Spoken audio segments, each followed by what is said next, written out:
moi, j'ai commencé tout de suite à travailler dans le domaine du web. C'était chez Orange, j'étais responsable des services pour le mobile et j'ai participé au lancement de l'Internet mobile, ça s'appelait le WAP à l'époque, puis au lancement de la 3G. Et ça a été mon métier pendant 8 ans. Ensuite, je suis partie aux États-Unis et j'ai eu la chance de rejoindre le groupe Coca-Cola à Atlanta pour m'occuper du marketing mobile des grandes marques du groupe. Et ça a été une aventure extraordinaire. On était en 2006. Twitter se lançait cette année-là. L'iPhone allait être lancé 1 an plus tard en 2007 et Facebook existait depuis 2 ans. Et donc mon job a consisté à créer la présence des grandes marques du groupe sur ces plateformes. Alors en rentrant à Paris, j'ai pris la direction générale d'une agence digitale pour ensuite devenir responsable de la stratégie digitale de Pernod Ricard, puis d'Hermès, où je suis depuis 7 ans. Et donc chez Hermès, je suis en charge du digital et de l'e-commerce du groupe au niveau mondial. Notre présence en ligne passe par un site qui s'appelle hermès.com, qui est présent dans une trentaine de pays, en 9 langues. C'est la vitrine de nos collections et de nos savoir-faire et le premier magasin du groupe. Alors, chez Hermès, nous sommes tous créateurs, artisans, marchands d'objets de haute qualité depuis 1837. Et cette vision guide énormément les équipes digitales. De la même façon qu'un artisan crée un sac de A à Z, les équipes digitales interviennent sur la stratégie jusqu'à la mise en production de l'objet. Alors pour nous, l'objet, il est digital. C'est un site, c'est hermès.com, mais on veut qu'il soit aussi beau à l'extérieur qu'à l'intérieur. Et c'est pour ça que nous recrutons actuellement des artisans codeurs, qui sont des software craftsmen, et qui mettent les meilleures pratiques du web dans la construction de notre site. Moi, j'ai eu la chance de travailler dans le domaine de la transformation de la société dans sa globalité par le digital.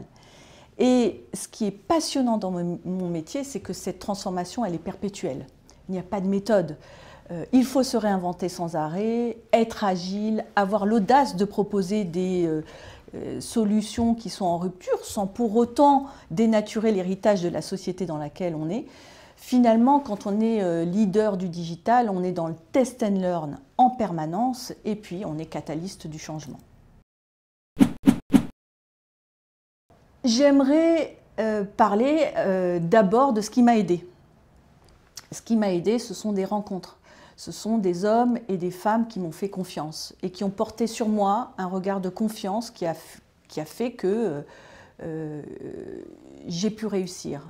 J'ai eu une liberté d'action et qui m'a donné envie, qui m'a permis de réussir.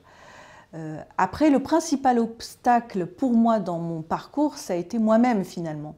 Ça a été le doute. Le doute de ne pas y arriver, la crainte de ne pas être à la hauteur ou de ne pas être suffisamment dans les codes. Je pense qu'un homme se pose moins facilement ces questions, fonce plus facilement et se positionne même s'il est moins bon que vous.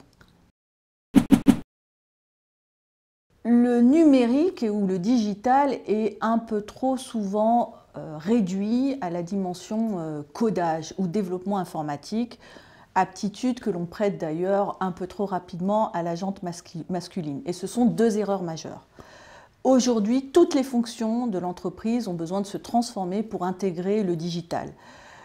La communication devient digitale, le marketing devient digital, et avant de penser à la techno, il faut penser aux usages. Donc finalement, toutes les entreprises, sans exception, sont concernées, et toutes les fonctions de l'entreprise sont concernées. Donc tout le monde est concerné. Le premier conseil, ça serait un conseil de bon sens. Choisissez une voie dans laquelle vous serez heureux ou heureuse de vous lever tous les matins. Parce qu'à la fin, il faut trouver du sens, parce qu'on va y passer 8 à 10 heures par jour. Donc il faut qu'il y ait du sens. Deuxième conseil que je pourrais donner, c'est oser entreprendre, avoir envie de créer le monde de demain. Et troisième conseil, il faut travailler dur et croire en soi.